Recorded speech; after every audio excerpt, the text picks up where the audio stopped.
This is Alan from AJL Soundwave, and today I'm going to do a third video on the Ibanez bridge. I've done two other videos. I think they came out pretty good, but there were a few concepts or topics that, you, the viewers, brought to my attention, so I thought I would do a third one to try to capture all of it. So today we're going to talk about the, setting the bridge height, the intonation, and string relief. So I guess let's just get started. Okay. I know I'm recording now. This is the second time I'm doing this video. Apparently this camera was not turned on, so I get to do this again. Okay, first thing you do, remove your bar. I don't think you're going to need that because we're going to be flipping the guitar over. Second thing is we're going to want to grab the smallest Allen head key that you have in your kit. If you don't, I'll get the size of this and I'll write it and I'll put it in post. Go counterclockwise, right? Spin this out. What's happening is the screw is pulling up inside the big screw, which means that now it's out of the way. If you have to move this bridge post, it will not damage anything in your bridge by moving this up. You just got to remember to, if you don't make any adjustments, you just have to remember to tighten it back down. Remove all of your locking nut at the end. Then I went ahead and removed my cover, truss rod cover, because I don't know, I'm going to take this guitar today and go from E standard pitch down to E flat. I don't know if I need to make a neck adjustment. I probably won't, but. So now it's going to be a little bit of a back and forth. I'm going to be reducing the string tension, and I'll be making adjustments to the claw in the back, because the goal, right, the goal of this is to have this bridge. You can see how the bottom of this gauge is parallel to the pick guard. Okay, so that's the best way for you to determine if your bridge is pulling back like this. That means there's too much spring pressure. If your bridge is pulling forward, that means there's too much string tension. So what we'll do today is I'm going to use this as a rough gauge, and it doesn't have to be exact. For me, I just want to make sure that this saddle is roughly parallel to the body. Then I know I've got plenty of play to go in each direction. Plus, and like I said, it's going to be a little bit of a back and forth. I think what I'm going to do is go ahead and turn these back because there's spring pressure off of this. I'm just going to back these out 3 to 4 turns. Maybe go a little further. Okay, let's see where we are.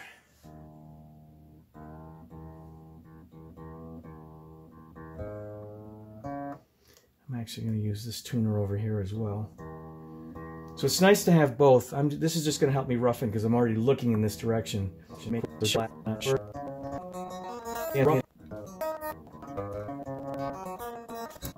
right, we can take a look now just because it's rough. Let's see where we are here. That's really not too bad. It might be setting back a little bit too far. So let me just take a little bit of string off of this, just a little bit. I'm going to go a fraction of a turn. All right, let's now go back in and tune. So again, just to go over the dynamics. So string tension pulls it forward, spring tension pulls it back. The goal is to get this so these saddles are level or parallel to your pick guard. Not too bad. And that's actually going to be just fine right there. I won't mind that. That's actually not too bad. I'm using my string gauge here to see my height. And if you're unsure, they have a gauge right on the back here of telling you where to set things up. I think it's not sure which way my camera's going, but anyways. Let's see here. I know that's roughly right where I want it. Okay, so the string relief is really the bow in the neck. So what you want to avoid is if you're looking straight down at the neck, some people like it as flat as you can get it. I like a little bit of relief, and if you look at a business card, and I'll use, even though I don't have one, the thickness of a business card, I usually go for 1 to 2 business cards thickness. If I have just a little bit of relief, and you're going to see the bow in the neck is just ever so slight, And that's my preference. Now how you do it is, let's get this camera in view here. You'll just take a capo, and you'll probably want to get it close to get it as close as you can to the fret. All right. Then you'll want to, on this guitar, because it's a bolt-on and it's 24 fret, I'm going to grab and just put my finger on this last fret. Then I'm going to go and I'm going to depress somewhere between the 8th and 12th fret. I'm going to start looking for my relief. And right now I've got 1 to 2 business cards. It's not an exact science for me. It just, to me, that shows, seeing this action here and at the top too, if you hold that down, you can see, you can hear the pitch change.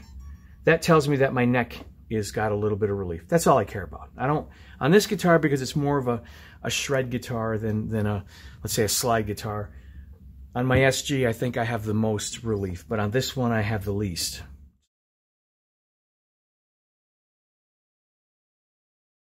If you have to make an adjustment, okay, so looking at the guitar this way, tightening the neck would be going in this direction, all right? So it's going clockwise. Loosening would be this direction, going counterclockwise. I recommend, if you have to make an adjustment to the neck, no more than a half turn either direction. And what I like to do is I like to take the tension off the neck, lock these down, take your bar, insert it, depress the string so that there's no string tension. Now you can go in and make your neck adjustment. That way there's no tension on the neck whatsoever. Sometimes neck adjustments might take, it might immediately move a little, but maybe overnight it might actually take a little longer for it to finally set. It's not uncommon for me to make a neck adjustment and wait a day before I fine tune it again. Now, looking at the string height, I've got the relief, my string height. I go to the 12th fret. This looks very good. This looks exactly where this was when I had the guitar at E standard pitch. Yeah, this feels...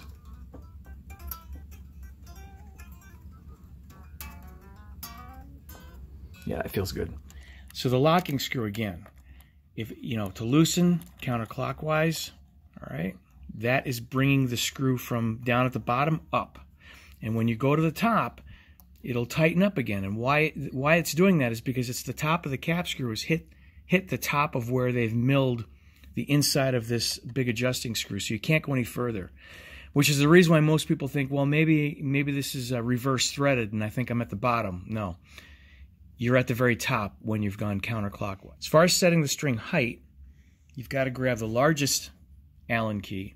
If you're not sure about the string height, and you want to try to dial it in, and if it's very close, then just start with, you know, quarter turn, half turn in either direction. So if the action needs to come down, if the string action is too high and you want to go down, then you're going to turn this in a clockwise motion. That's going to bring the bridge closer to the body. If the strings are buzzing, then it means the bridge has to come up. And go clockwise and tighten these back down, right? And you just snug them up, all right? You don't have to go too crazy with them. What we're going to do now is, this is how you want to check the intonation. You want your guitar in more of an upright position. You can actually reach this way and try to get the harmonic to ring, and then adjust it. Let's bring it up to pitch a little bit. You just got to make sure that the harmonic is equal to the fretted. That's good. Let's go to the A.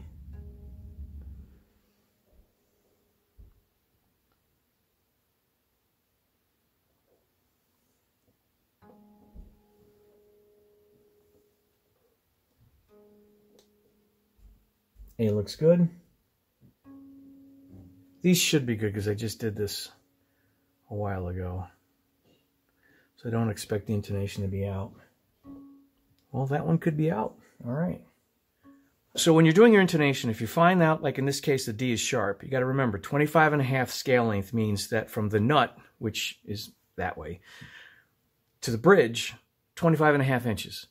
So from the nut to the 12th fret, that's half the distance. From the 12th fret to the bridge, that's the other half. What it means when it's sharp is that this saddle has to come back a little bit. So what we're going to want to do is we're going to just loosen the string all the way up. Give yourself some room. Then you're going to want to take your Allen key, which is the, wrong one. This Allen key, and I'll get the size of this. So you've got enough room to pull the string to the side, and you don't really need that piece of equipment that you can buy that locks onto here. To me, it's not worth the money. But just loosen, give yourself a little wiggle room, pull the string back, and I'm going to pull it right about here. Now, sometimes if you still can't get the string out of the way, loosen it further. So you can see I can still pull this back further. And now here, what I'm going to do is I'm going to gauge based on where it was. I think it should be right about there. I only pulled it back ever so slightly. Just give it a snug tighten. You don't have to go too crazy. Bring the pitch back up.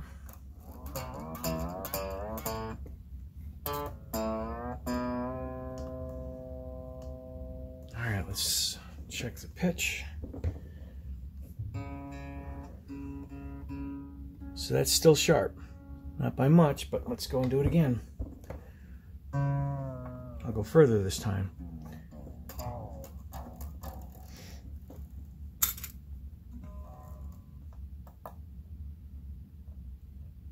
I don't think I need to switch to a different hole. There are 3 holes on the bridge. I don't think I need to do that on this. I just think I need to go a little bit further back than where I was.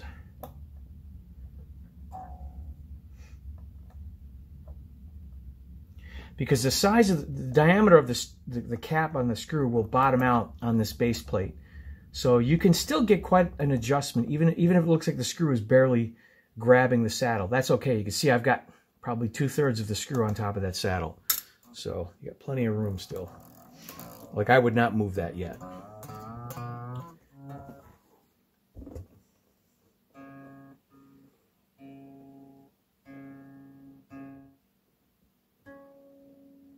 That's right on. Perfect. That's none. Because I'm going to go through the rest of these strings. I don't want to bore all you. But basically, you've seen me do a few strings. I'm going to go through each one of these and just make sure that they're all right. So a good summary. First thing you do, set the string pitch, right? Wherever you're going to tune the guitar. Then by using the springs on the back, you then will set the plane of the bridge based upon where you've set your string tension. If it's pulling back, then you've got to loosen the springs. If it's dipping forward, then you've got to tighten the springs. So you've set the pitch, you've set the plane of the bridge. Then you can then go and look at the string height, the relief, and any neck adjustment. It might be better to do the neck adjustment and set the relief first. So basically you can understand if you're getting any fret buzz. By doing the string height after that, you can keep going back and forth until you find the happy medium between how much string relief you need and how much height you need, or lack thereof. Once that is done, then go into the actual intonation of the saddles. So if there are any questions, please leave it in the comments. I hope this video really answers everything. As much as I don't want to do another video, if I have to, I will. Thanks again for stopping by. Have a great day. Stay safe.